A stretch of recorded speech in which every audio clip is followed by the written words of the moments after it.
C Sreekumar കൂടി തുടരുന്നുണ്ട്. C Sreekumar അദ്ദേഹം പറഞ്ഞതുപോലെ വെറും ഒരു പുകില് മാത്രമാണോ ഇപ്പോൾ നടക്കുന്നത്? വളരെ കൃത്യമായിട്ട് പറഞ്ഞല്ലോ. ജൻസി പ്രക്ഷോഭം പോലെ CPM-നകത്ത് സംഘടനാ തലത്തിൽ നടക്കുന്ന ജൻസി പ്രക്ഷോഭം തന്നെയാണ് തൃശ്ശൂരിൽ നടക്കുന്നത്.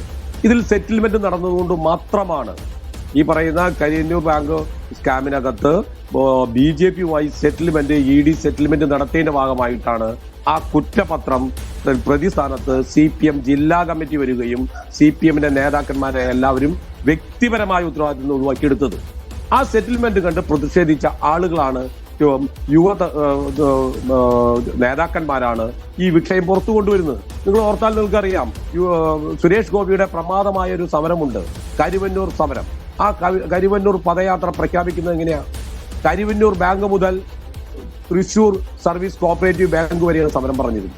തൃശൂർ സർവീസ് കോഓപ്പറേറ്റീവ് ബാങ്കിലേക്ക് എത്തിയില്ലോ. അതായത് കണ്ണൻ പ്രസിഡന്റായിട്ടുള്ള MK കണ്ണൻ പ്രസിഡന്റായ ബാങ്കിന്റെ മുന്നിലേക്ക് സമരം ചെയ്യില്ലല്ലോ. ആ സമരം തൃശൂർ കോർപ്പറേഷനെ പഠിക്കൽ വെച്ച് നിർത്തിയില്ലോ. ആ നിർത്തിയതിനു ശേഷം ഈ കരിവന്നൂർ ബാങ്കുമായി ബന്ധപ്പെടുത്തി 12 ബാങ്കുകളെയാണ് തൃശൂർ ജില്ലയിൽ CPM ED അന്വേഷണം വെച്ചിരുന്നത്. ആ 12 ബാങ്കുകൾക്കെതിരെയുള്ള കരിവന്നൂരിൽ മാത്രമായി അന്വേഷണം ഒതുങ്ങുകയും 11 ബാങ്കുകളും ഇല്ല.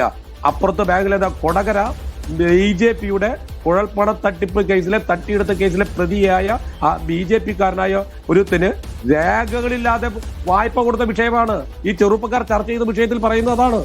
ഈ നിബിൽ ശ്രീനിവാസൻ ഉണ്ട്, ഇന്ന് CPM പുറത്താക്കി നിബിൽ ശ്രീനിവാസൻ.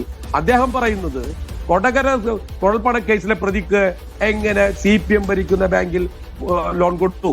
ആള് ചോദിക്കുന്നതാണ്, മറുപടിയിൽ അതിനെല്ലാം CPM നേതൃത്വത്തിലും സംഘടനാ സംവിധാനത്തിലും പറഞ്ഞിട്ടും നടക്കാതെ വന്നപ്പോൾ, ഇവർ പ്രതിഷേധം ഉന്നയിച്ചു പറഞ്ഞു നടക്കാതെ വന്നപ്പോൾ ആ ചെറുപ്പക്കാർ അത് പുറത്തേക്ക് വിട്ടു.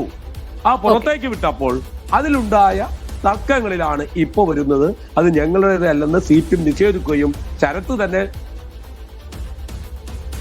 ഓക്കെ, ശരി, വളരെയധികം നന്ദി ശ്രീകുമാർ.